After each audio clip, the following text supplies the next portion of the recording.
tagumpay sa pagpapalala ng traffic.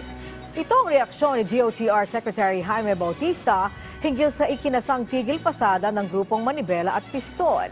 Ayon sa kalihim, patunay lamang daw ito na kahit ano ang gawin nila ay kaya itong tugunan ng pamahalaan.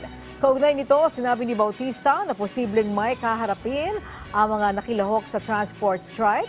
Samantala, 3 jeep naman na sumama sa transport strike ang inimpound ng LTFRB kanina dahil sa obstruction.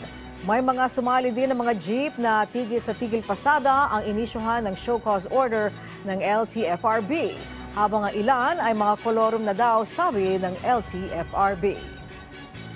Ang nakita namin yung obstruction, which created traffic. No?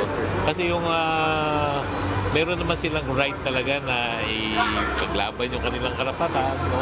Pero wag naman sanang maapektuhan yung mga traveling public natin. On April 30, kung sila ay nag-consolidate, baka masuspindi sila for joining a rally or pag totaling hindi na ho nag-consolidate yan, tanggal na po ang prangkisa nila automatic. But they are still in our records.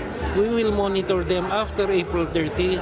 Pag bumiyahe po yan, sila po yung unang-una naming huhuliin at i-impound po yung sasakyan dahil alam po namin yung mga rota ng 37 na sasakyan na nagpark sa UP at sumama po sa transport strike kahapon.